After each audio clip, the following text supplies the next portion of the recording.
Greetings, listeners. In this brief episode, I'll be talking about the Iranian Revolution and the hostage crisis. Iran had had a conflict with the USA over many decades. This was mainly caused by the US replacing the democratically elected prime minister with a cruel authoritarian Shah. The Iranian revolutionaries hated that the Shah was being treated and almost sheltered in a New York hospital.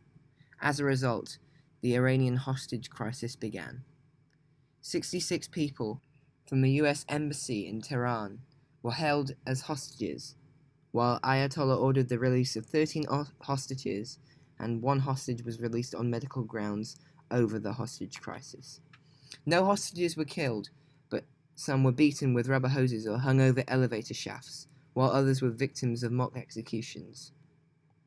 The American government demanded that the hostages were released.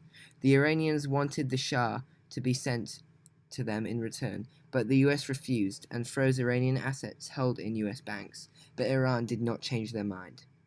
President Carter authorized a military rescue operation called Operation Eagle Claw, but it failed due to poor weather and mechanical issues.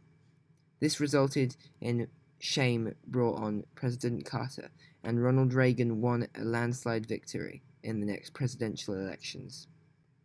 Iran and the US began negotiations in January 1981.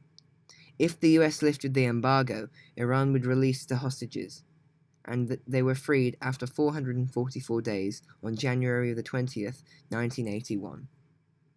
So what were the consequences of the Iranian Revolution for the Iranian people? Ayatollah Khomeini was the supreme leader and had the final say in the government of Iran.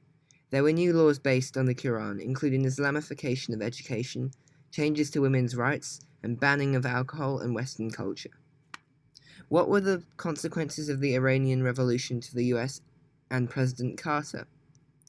The US was mostly hated by the Iranian people for the support of the Shah and the trade embargo imposed on Iran. President Carter was made to look very weak, so Reagan easily won a landslide victory against him in the next election. So what were the consequences of the Iranian Revolution to the USSR and Brezhnev? To counter the Islamic Revolution, Brezhnev ordered an invasion of Afghanistan, which was a key factor to the collapse of the USSR.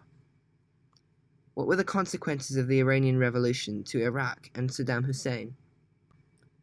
Iraq had a large Shiite majority who often suffered discrimination. Khomeini's speeches encouraged Shiites in Iraq to overthrow Saddam's atheist government. This angered Saddam, so he invaded Iran in 1980. Stay tuned for the upcoming episodes, in which I'll be discussing the Iran-Iraq War. I just want to let you know that I'm back at school studying AS level now, so I'm not going to be uploading my episodes as frequently. I'll most likely upload no more than one episode every 2 weeks. However, I will try my best to upload as many as I can as frequently as possible. Thank you for listening.